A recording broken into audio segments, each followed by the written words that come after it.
ఓం గం గణపతియే నమ. ఓం నమ శివాయ. ఓం శ్రీమాత్రే నమ. సర్వమంగళ మాంగళ్యే శివే సర్వార్థ సాధకే శరణ్యే త్రయంబకే దేవి నారాయణ నమస్తే. అందరికీ నమస్కారం. అందరికీ నూతన సంవత్సర శుభాకాంక్షలు, ఆంగ్ల నూతన సంవత్సర శుభాకాంక్షలు ప్రేక్షకులందరికీ. అయితే మనకి ఇంతకు ముందర లాస్ట్ టైంలో నేను ఒక్కొక్క రాశి వాళ్ళకి 2025 ఏ ఏ రాశుల వారికి ఎలాంటి ఫలితాలు వస్తాయి, అవి మన తెలుగు పంచాంగంతో సంబంధం లేకుండా కేవలం ఆంగ్ల సంవత్సరం దాని ప్రకారం మనము ఏ రాశులకి ఏ ఏ మార్పులు జరుగుతాయి, ఎలా ఉంటుంది, ఇవన్నీ నేను ఇన్డెప్త్గా చెప్పాను లాస్ట్ వీడియోలో. సో ఈ రోజు ఏంటంటే మనము త్వరలోనే మనకి ఏ రాశులు ఎఫెక్ట్ ఎలా వస్తున్నాయి, ఏవి ఎలా ఇలాంటి మార్పులు వస్తున్నాయి అని చూసినట్టయితే మనకి ముఖ్యంగా మార్చ్లో షష్టగ్రహ కూటమి అనేది జరుగుతోంది. క్రితం మనకు 2019 సంవత్సరంలో కూడా షష్టగ్రహ కూటమి ద్వారా మీకు అందరికీ తెలిసిందే, మనకందరికీ మేము ఎంతోమంది జ్యోతిష్ శాస్త్ర నిపుణులు మరియు శాస్త్రవేత్తలు ఎన్నో రకాలుగా చెప్పారు. ఖచ్చితంగా ఏదో సంఘటన జరుగుతుంది, అది మానవాతీతంగానికి పెద్ద ఆటంకాలు తెస్తుంది అని చెప్పేసి ఖచ్చితంగా చెప్పాము కూడా. కాకపోతే అది పర్టికులర్గా ఈ వ్యాధి వస్తుంది అని చెప్పేసి చిన్నగా ఒక సూచిక మాటుకే మాకు ఎవరికైనా అంతే, జ్యోతిష్య నిపుణులు 90 నుంచి 95% కరెక్ట్గా చెప్పగలుగుతాం. 5% అటు ఇటు అన్నట్టుగానే ఉంటుంది, ఖచ్చితంగా అయితే రాదు. కాకపోతే అక్కడ కూడా ఇది ఏంటంటే దేశగోచారం ప్రకారంగా చూసిన సంఘటన అనమాట. కాబట్టి మనకి ఎలాంటి ఫలితాలు వస్తాయని చెప్పేసి ఈ షష్టగ్రహ కూటమి వల్ల మనము అప్పుడు చెప్పగలిగాం. అందరూ జ్యోతిష నిపుణులు చెప్పారు, ఖచ్చితంగా చెప్పారు, ఫలానా తారీఖు ఈ పంచగ్రహ షష్టగ్రహ కూటమి వస్తుంది, దానివల్ల ఏ రాశులు ఇబ్బంది పడతారు కూడా ఖచ్చితంగా చెప్పారు. కాకపోతే అక్కడ ఏమైందంటే గురుబలం పోయింది. అక్కడ బృహస్పతి ఒక్కసారి ఒకే సంవత్సరంలో మూడు రాశులు అటు ధనుర్రాశి, వృశ్చిక రాశి, మకర రాశి, ఈ 3 రాశులు ఎఫెక్ట్ అయ్యాయి. ఒకే సంవత్సరంలో 3 రాశుల్లో బృహస్పతి లేదా శని భగవానుడు, అంటే బృహస్పతి అంటే గురు కనుక మారినట్టయితే ఒక ప్రళయం జరిగే అవకాశాలు చాలా ఉంటాయి. కానీ ఇక్కడ మనకి షష్టగ్రహ కూటమిలో కూడా పెద్దగా మార్పులు అవుతాయి. అంటే దేశగోచారము మనము ముఖ్యంగా మనం చెప్పేది ఈ షష్టగ్రహ కూటమి దేశగ్రహ గోచారము ప్లస్ రాజకీయవేత్తలకి రాజకీయాలు ఎలా అవుతాయి, వాటి వల్ల ఎలాంటి ఫలితాలు వస్తాయి అనేసి మనము తూచాతాయిగా మనం చెప్పగలుగుతాం. కాకపోతే ఇది పర్సనల్గా మనం చూసినట్టయితే ఒక్కో రాశి, మళ్ళీ నేను చెప్తున్నాను ప్రతిసారి నేను ఈ వీడియో తీసినప్పుడల్లా పర్సనల్గా మీ వ్యక్తిత్వ జాతకంలో మీ జాతకాల్లో ఏ దశ అంతర్దశలు నడుస్తున్నాయి, మీ లగ్నం ఏంటి ఖచ్చితంగా తెలుసుకొని ఆ దశ అంతర్దశలు ఈ గోచార ఫలితాలు ఎలా వస్తాయి అని చూసుకున్నట్టయితే మనకు అప్పుడు కరెక్ట్గా ఫలితాలు వస్తాయి. అలా కాకుండా కేవలం ఇప్పుడు చెప్పిన గోచారమే ఈ రాశులకి ఎఫెక్ట్ అవుతుందని అంటే అది కాదు. దాంట్లో ఓన్లీ 50 నుంచి 60% లేదా ఒక్కోసారి 50% రిజల్ట్స్ కూడా రావు, మనకి ఫలితాలు అంతగనం రావు. మనం ఖచ్చితంగా మన నక్షత్రం ఏంటి, మన రాశి ఏంటి, మన లగ్నం ఏంటి, దశాంతర్దశలు ఏమి నడుస్తున్నాయి, లగ్నాధిపతి ఎంత బలంగా ఉన్నాడు, ఇవన్నీ మనం ఖచ్చితంగా మన జాతక చక్రంలో తెలుసుకోవాల్సిన విషయాలు. దాని ద్వారా ఈ గోచారం ఏంటంటే ఒక 20 to 30% రిజల్ట్స్ వస్తాయి. అంతేగాని ఈ గోచారంలో ఇవన్నీ మార్పులు జరిగిపోతున్నాయి, మాకేమో జరిగిపోతుంది, అందరికీ ఏమోనో అయిపోతుంది, అద్భుతాలు అయిపోతాయి, లేదా ఏమీ అవ్వవు, లేదా ఈ పలానా రాశి వాళ్ళు ఇలా అయిపోతారు అన్నట్టు అలా ఏమీ జరగదు. కాకపోతే మనకి తూచాతాయిగా మనకి ఏ రాశిలో ఈ గ్రహాలు కలయిక నడుస్తుంది. యాక్చువల్గా గ్రహ కూటమి అంటేనే షష్టగ్రహం అంటే 6 గ్రహాలు కూటమి అంటే కలుసుకొని ఆ రాశిలో కూర్చు అది కూడా 2 రోజులే జరుగుతుంది సంఘటన. ఎందుకంటే ప్రతి 2.5 రోజులకి చంద్రుడు మారిపోతాడు. చంద్రుడు ఒక రాశి నుంచి ఇంకో రాశికి మారిపోతాడు.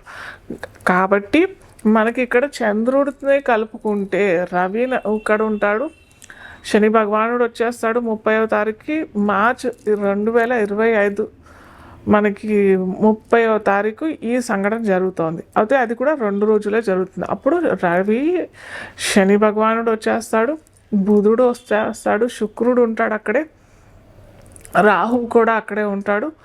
ఈ గ్రహాలు బుధుడు కూడా అక్కడే ఉంటాడు కాబట్టి ఈ గ్రహాలన్నీ ఉంటాయి కాబట్టి మనము ఆ 2 రోజులు మనము షష్టగ్రహ కూటంగా మనం తీసుకుంటాము.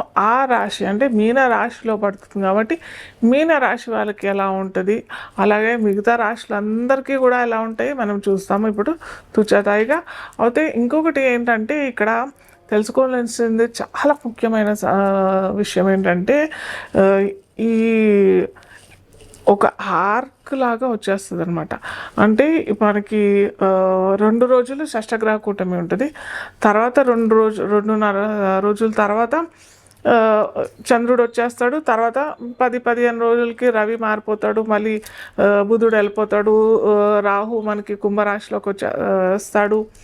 ఇలా అన్నీ ఒక్కొక్క గ్రహాలు వెళ్ళిపోతుంటాయి. శుక్రుడు వెళ్ళిపోతాడు, బుధుడు వెళ్ళిపోతాడు, ఇవన్నీ వెళ్ళిపోతుంటాయి కాబట్టి ఆ పంచగ్రహ కూటమి అనేది కూడా మెల్లిమెల్లిగా వీడిపోతుంది. కాకపోతే ఇక్కడ ఈ పంచగ్రహ కూటమి అనేది కూడా 10-15 రోజుల్లో మనకి 7 రాశులకి అంటే 7 లగ్నాలకి మటుకు, అదే 7 లగ్నాలకి మటుకు కాలసర్ప దోషం వస్తుంది. అదే చాలా మటుకు అందరూ చెప్పేది ఏంటంటే కాలసర్ప దోషం అనేది కాలసర్ప యోగమా అని చెప్పబడుతుంది. మన పూర్వీకులు చెప్పిన విధానం అయితే ఈ కాలసర్పయోగము దేశగోచారంకే వర్తిస్తుంది, కానీ పర్సనల్గా వ్యక్తిత్వ జాతకానికి ఎటువంటి ఇబ్బంది ఉండదు అనేసి చెప్తారు. కానీ కొన్ని లగ్నాలకి మటుకు ఒక్కొక్క 12 రకాల ఇవి కాలసర్ప దోషాలు ఉంటాయి. సో ఒక్కొక్క కాలసర్ప దోషం ఒక్కో విధమైన ఫలితాలు కూడా ఇస్తుంది. ఇన్డెప్త్గా ఎప్పుడన్నా వీలుంటే నేను చెప్తాను ఒక్కొక్క కాలసర్ప దోషం ఏ విధమైన ఫలితాలు ఇస్తుంది అని చెప్పేసి మరిన్ని వీడియోస్లోను. అయితే అలా ఈ 7 లగ్నాలకి మటుకు ఖచ్చితంగా ఈ కాలసర్ప దోషం అయితే వర్తిస్తుంది. మీరు ఎవరన్నా పిల్లలు పుట్టేవాళ్ళు వాళ్ళు ఏమన్నా ఉంటే ఏమంటారు, చాలామంది నన్ను అయితే అడుగుతుంటారు టైమింగ్స్ ఇవ్వమని చెప్పేసి. దయచేసి ఈ కాలసర్ప దోషంలో కాకుండా వేరే లగ్నాల్లో చూసుకోండి మీ పిల్లలు పుట్టుక. ఇది ఒక్కటి మన చేతిలో కొద్దిగా ఉంటుంది. జనన సమయము మరణ సమయము ఈ 2 మన చేతుల్లో ఉండవు చెప్పాలంటే. కాకపోతే మన మానవ ప్రయత్నం ఏదైనా చేయాలని అంటే మటుకు ఇది మన చేతుల్లో ఉంటుంది. కాస్త చూసి చేసుకోండి. అయితే ఇప్పుడు మనము ఒక్కో రాశి అంటే యాక్చువల్గా నేను ఫస్ట్ నుంచి ఫ్రమ్ ది బిగినింగ్ ఒకటే మాట మీద ఉన్నాను. లగ్నం ఖచ్చితంగా మీరు ఎవరెవరైతే జాతక చక్రాలు మీకు సమయము జనన సమయము, జనన తారీఖు, అలాగే పుట్టిన స్థలం ఏది, ఈ 3 తెలిసినట్టయితే ఖచ్చితంగా లగ్నం కట్టడం ఈజీగా అయిపోతుంది. ఎవరికైనా అయిపోతుంది. మీకు సాఫ్ట్వేర్ కూడా వచ్చేస్తుంది. మీ లగ్నాలు ఈజీగా తెలుసుకోవచ్చు. సో ఫస్ట్ మనం చెప్పేది ఏంటంటే లగ్నం, మేష లగ్నం తెలియకపోతేనే రాశి అంటే ఒక 30-40 సంవత్సరాల క్రితం పుట్టిన వాళ్ళది ఒక్కోసారి టైం ఉండదు కదా, వాళ్ళ టైం నోట్ చేసుకోరు. సో అలాంటి వాళ్ళకి ఓకే రాశి తీసుకున్నట్టయితే మటుకు వీరికి ఏంటంటే వ్యయస్థానంలో 6 గ్రహాలు ఉంటాయి. సో వ్యయస్థానంలో 6 గ్రహాలు, అలాగే వీరికి ఏంటంటే గోచారంతో సంబంధం లేదు. అంటే ఆల్రెడీ మనం పుట్టిన వాళ్ళకి మేషరాశి తీసుకున్న వాళ్ళకి ఏంటంటే ఆల్రెడీ పుట్టేశారు కాబట్టి వీరికి ఈ కాలసర్పయోగం అనేది కాలసర్ప దోషం అనేది ఎఫెక్ట్ అవ్వదు. యాక్చువల్గా ఈ లగ్నంలో ఎవరన్నా శిశువు జన్మిస్తే వాళ్ళకి ఈ కాలసర్ప దోషము ఎఫెక్ట్ అవుతుంది. సో అలాగా మనం చూసుకున్నట్టయితే ఈ మేష లగ్నంలో వారికి కేవలం వ్యయంలో 6 గ్రహాలు ఉంటాయి కాబట్టి ఏంటంటే ఖర్చులు ఎక్కువగా అయిపోయే అవకాశాలు చాలా ఉంటాయి. అటు ఫైనాన్స్ రంగంలో ఉన్న వాళ్ళకైనా కానీ, అటు ఉద్యోగ రంగంలో ఉన్నవారికైనా కానీ, ముఖ్యంగా చెప్పాలంటే పోలీస్ సంస్థ, లాయర్స్ ఇలాంటి వాళ్ళకి కొద్దిగా ఖర్చులు పెరిగిపోయే అవకాశాలు చాలా ఉంటాయి. దుబారా ఖర్చులు, అన్‌వాంటెడ్ ఎక్స్‌పెన్సెస్, హాస్పిటల్ ఖర్చులు ఇలాంటి అన్నీ కూడా ఉంటాయి. కాకపోతే ఇక్కడ మనకు ఓన్లీ 2.5 రోజులే ఉన్నాయి కాబట్టి మీరు దానికి బిఫోరే మీరేమన్నా చేసుకుంటే మటుకు చాలా మంచి ఫలితాలు అయితే వస్తాయి. అయితే ఇక్కడ 2.5 రోజులే ఉంటాడు కదా చంద్రుడు. దానివల్ల ఎంత ప్రభావం ఎందుకు పడుతుంది అని అనుకుంటే, ఇక్కడ మేష లగ్నానికి అధిపతి కుజుడు. అయితే నేను ఇంతకు ముందర కూడా చెప్పాను, కుజుడు మనకి జూన్ దాకా నీచ రాశిలోనే ఉంటాడు. సో దెబ్బలకి కారకుడు, లేదా సడన్గా ఆకస్మికంగా ఏదన్నా అయిపోవడము, జబ్బులకి ఇవన్నిటికీ కారకుడు ఆయన కాబట్టి ఈ మేషలగ్నం వాళ్ళు చాలా జాగ్రత్తగానే ఉండాలి. అయితే దానికి ఏంటంటే పరిహారం చేసుకోవాలని అంటే, దానికి చక్కటి పరిహారం ఏంటంటే సుబ్రహ్మణ్య స్వామి ఆలయానికి ప్రతి మంగళవారము వెళ్ళండి.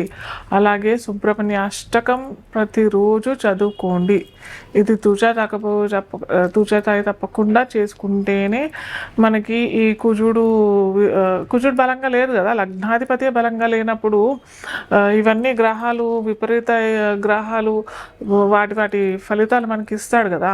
సో అందుకని చేసుకోవాలని చెప్తున్నాను.